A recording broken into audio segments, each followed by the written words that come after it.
Thank you very much for making time to share your insights into the future of leadership. Thank you very, very much. Like it's very, very kind of you to, to have me on your, to have me and, and for you to take out time, to listen to me actually. Well, you came across prominently on LinkedIn, and I would like Yes. to, before we go into leadership, I would like to go a little bit back and look at your own journey, your own leadership journey. Can you tell us Yeah. where did you grow up? Okay. Yes. So I was born in India in a place in Punjab called Chandigarh. So it's a very cold region in the winters and it's very hot in the summers. So when I was around 2 o'clock, sorry not 2 o'clock, when I was around two, my parents and I shifted to London. So I was in this place called Walthamstow in East London till around the age of around 12 to 13. That's when we came back to India. So till around I would say till around the time I was around 18 or so, I had lived in various cities. So I was in London, I was in India. We also went to the US for a few months as well. We also lived in um, you know Kansas in the US, and then we also went to Canada. So yes, so by the time I think I passed out of school, I would have lived in various continents, and I think that's helped a lot along And the way. Reekrit, can you tell us what was your dream career when you grew up? When I was small, when I was around 10, I actually used to watch a lot of WWF. It was called WWF then, but now it's called WWE. So I used to watch a lot of wrestling. So I wanted to be a wrestler, and there's a very funny story which my mother shared with me a few years ago about when I was small. She asked me, "Do you want a brother or a sister?" And then I said that I want a brother because I want someone to wrestle with. So when I was small, I actually wanted to be a wrestler, which is very funny actually. But then now, of course, then life moved on and lots of things changed. But initially, I always wanted to be like The Rock or like Stone Cold Steve Austin when I was small. And tell me, Reekrit, as you grew up, who or what was your inspiration?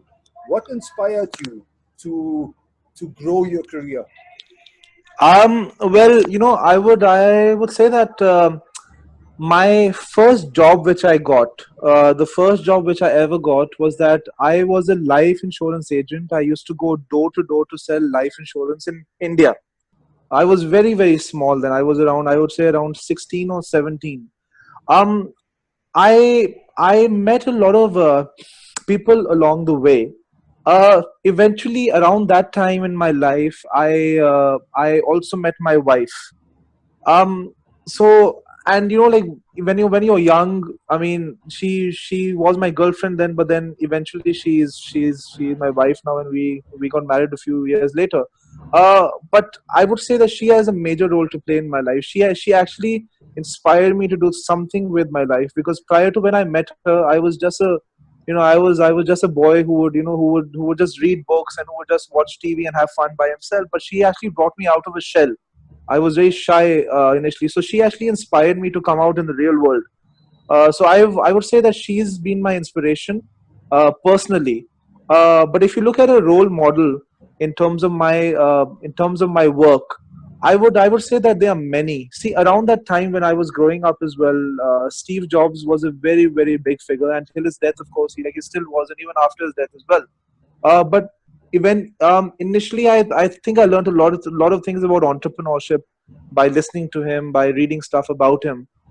So I feel, yes, initially it must have been Steve Jobs, must have been these chaps like Bill Gates and everyone, who many youngsters consider as role models around that time.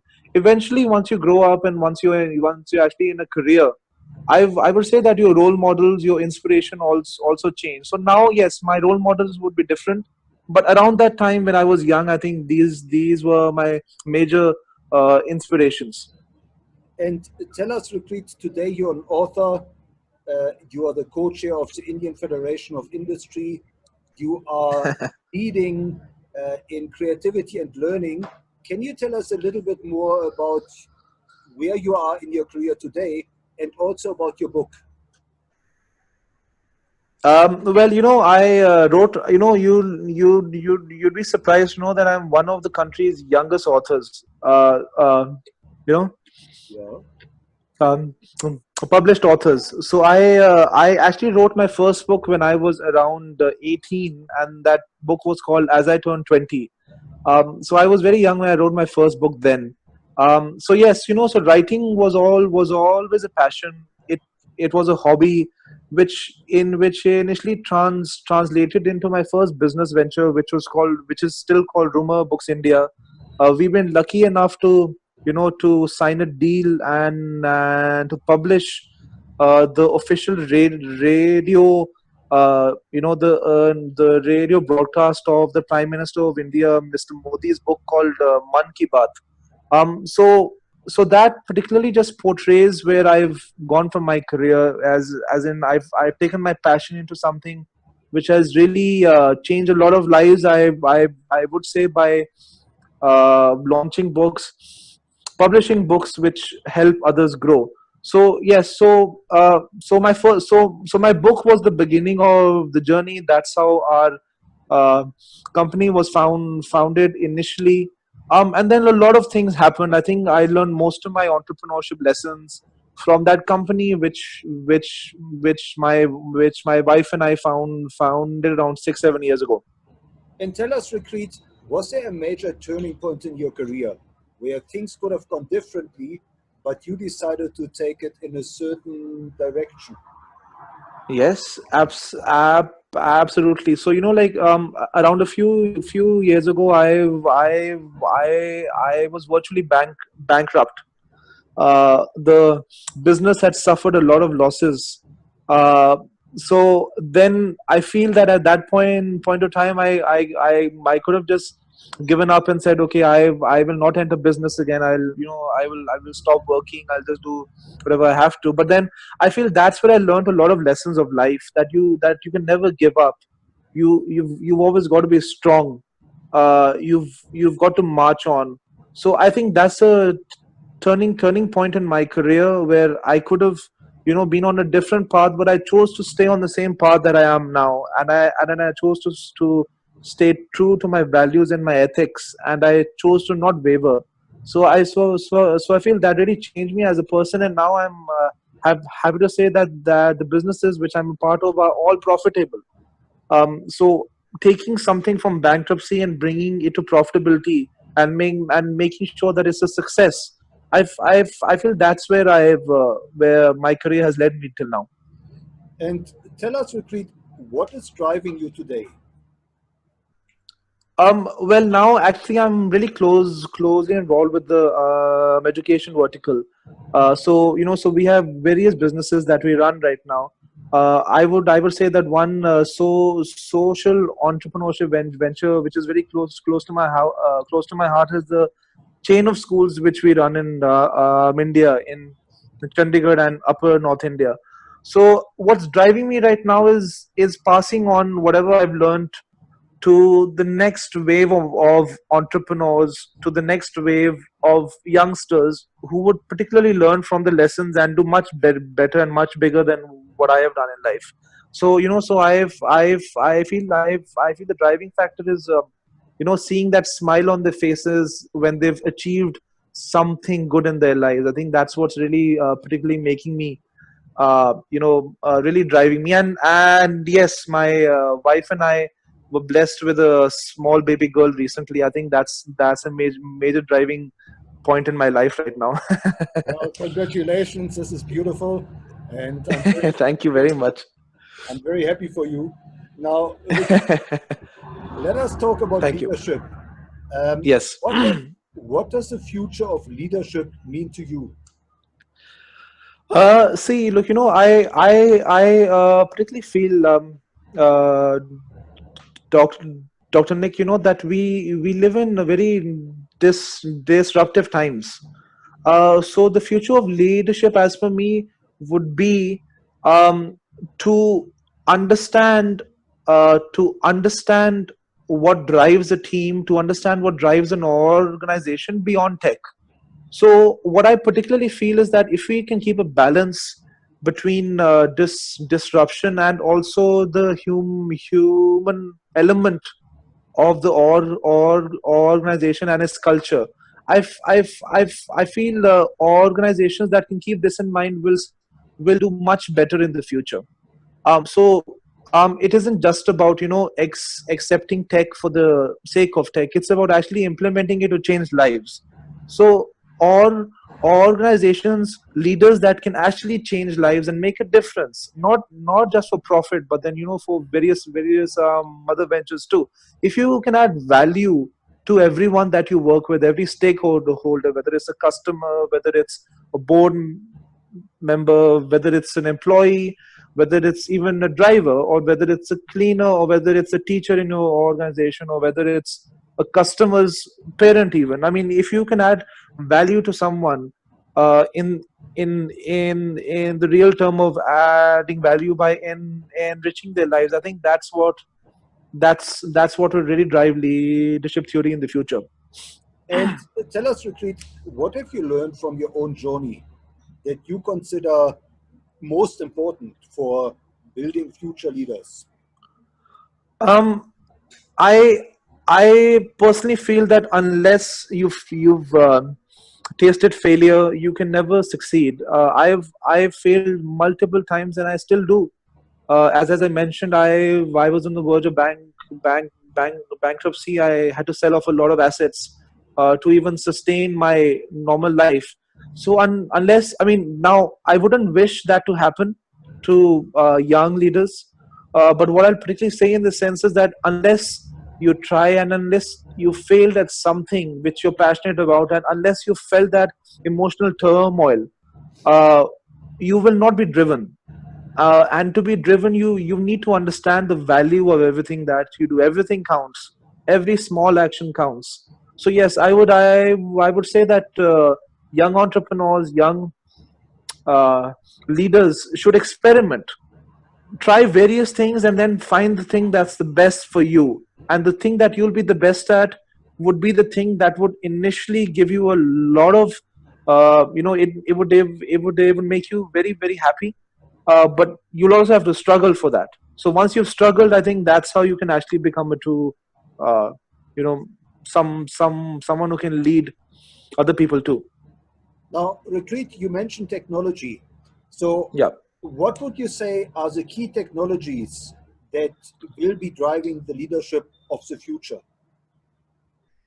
So I can particularly talk about education right now, and I can talk about the book industry, publishing, and I can talk about the HR industry. So I'll particularly start with education. So the key tech that's going to drive education over the next 2 3 years is real time application of theories being learnt in classrooms. So what I mean by real time application is that uh, till now in many schools around the world, the major medium of instruction is of course a lecture, which is based on a textbook, which is based on content. So the child has a so the child will have a textbook open in front of him or her on a desk, and then whoever's and then the lecturer would talk about it. I feel that if real time understanding can be driven through text, so if we can transport so if I'm right, then I think we left we the call got disconnected around when I was talking about how a traditional classroom would be like in different parts of the world, right? Yeah, that's right. Okay, so what particularly happens right now is that you've got a lecturer, teacher who'll talk to students who've got a book open in front of them, and then you'll teach them based on content which is in the book, or which is based on, let's say, a smart class, which is a virtual board on the which is a virtual whiteboard. You'll write stuff on the whiteboard. Kids will learn from that, or the blackboard. What I particularly feel is that tech that's going to transform education in the next few years is virtual reality, augmented reality, Internet of Things, 3D printing, artificial intelligence, which is AI, machine learning, deep learning. These are the major tech in innovations that can really transform how our students are educated, how our kids are educated. For example, till a few years ago, a child would have had to, waited for a few hours to understand how the solar system is, because first you'd explain it through the textbook, and then you'll show it, then you'll show a video from the net on YouTube, or so on and so forth. Now if you can transport that child to the Milky Way through virtual reality, and if students can be educated in real time, that's when they can actually learn things much better and faster.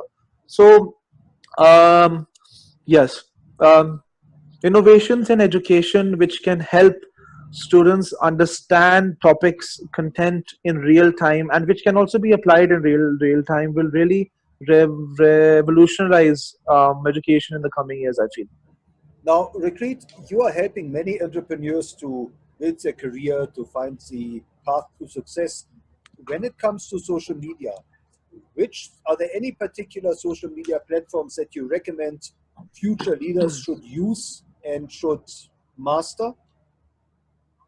Yes, so I would first share the don'ts and then the do's. So I would recommend that Facebook as a medium can be very powerful if it's used in the true essence of Facebook, which is entertainment and edutainment. So if you can educate and also entertain at the same time, then Facebook is good.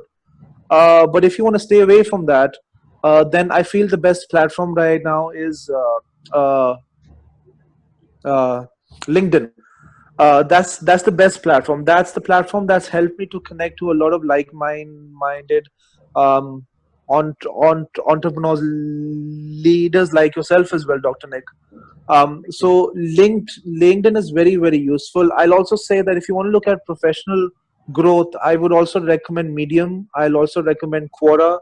I'll also recommend Reddit as well to a certain extent. On the other end of the spectrum, as I mentioned, you've got Facebook, you've got Instagram, you've got Snapchat. That's good if you can entertain at the same time. But if you want pure professional growth, thoughts and ideas to be shared, then I feel LinkedIn, Medium, Quora, Reddit are the major networks that can help you grow. Thank you. Now, Reekrit, you are mentoring, you have been mentoring many entrepreneurs, many future leaders. Can you maybe share a success story where you mentored an entrepreneur, you helped them to build their career, they really listened to your advice, and they went on to achieve great levels of success? Yes. They are. I am personally a mentor of around 21 companies right now. Entrepreneurs. So under these 21 companies, I would say that there are around 35 plus entrepreneurs. So most of them have been in education, of course, as I mentioned, that's what's very close to my heart, and that's what I like to spend a lot of time on. A few of them are also from the book industry, publishing, tech as well. So I would say that one major success story.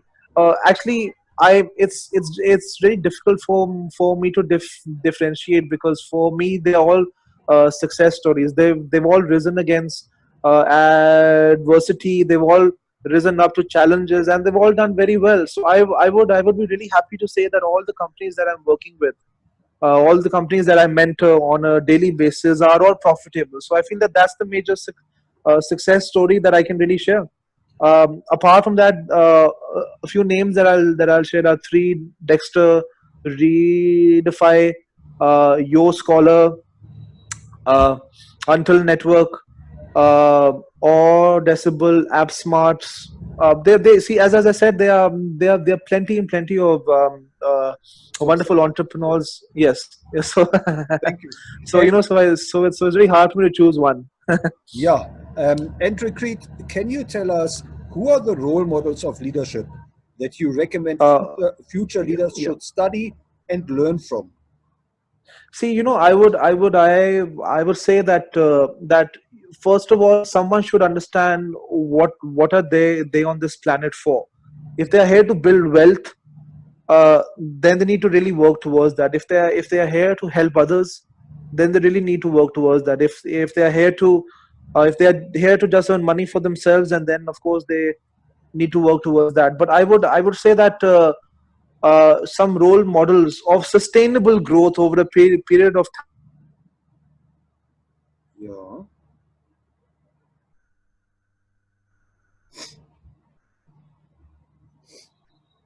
Hello. time, as you've seen.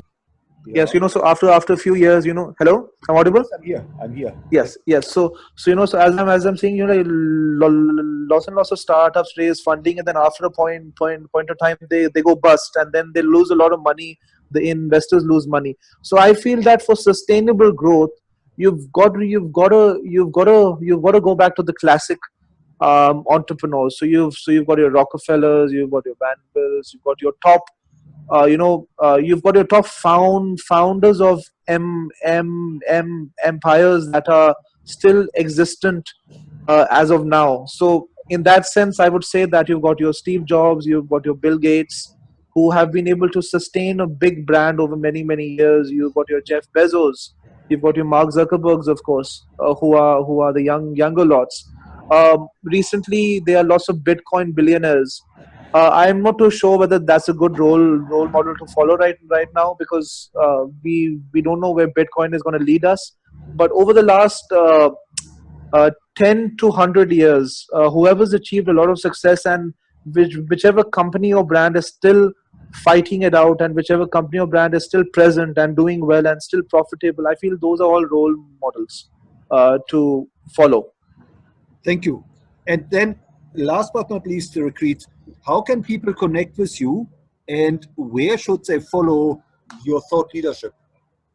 Okay. Yeah. LinkedIn is the best way to get in touch with me. I'm very active there. I spend a few hours a day. I used to be active on Facebook, but I've stopped going on Facebook much right now. So yes.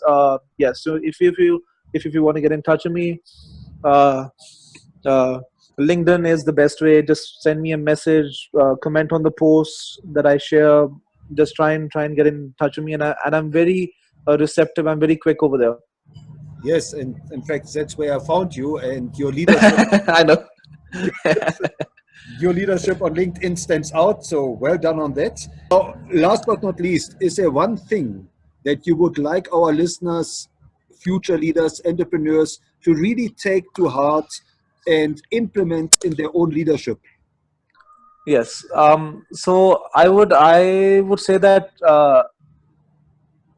take your self respect very seriously. Don't let anyone tell you that you can't do something. Don't let anyone take yourself away from yourself. Always do what you feel is right, because there are no right and wrongs in this world. So if you feel something is right, and if your conscience allows you to do it with all your heart, and make sure that you stay at it. Make sure that you don't give up. Make sure that you're persistent. Make sure that you are determined. You'll fail, but you'll also succeed eventually. So never give up on your path. Well, Reekrit, thank you so much for making time to share your Thank you insights. very much. And thank you very much for sharing your story and your personal path. I think that is where we can always learn the most from your own journey, from your path. And you are a great inspiration. You've been an inspiration to me on LinkedIn. You are an inspiration to many entrepreneurs. And I really want Thank to you. thank you. I want to thank you for helping us to build the future and building future leaders. And I would like to wish you well, to you and your family Thank you. and your Thank you newborn very much. daughter. And Thank you. I hope one day we can connect in person. I was just saying that, thank you for having me on the uh, wonderful broadcast, and it's been a pleasure. And you're a very wonderful host, I might add, and I felt really comfortable. And I'd love to see you soon in person. Thank you. Dr. Nick.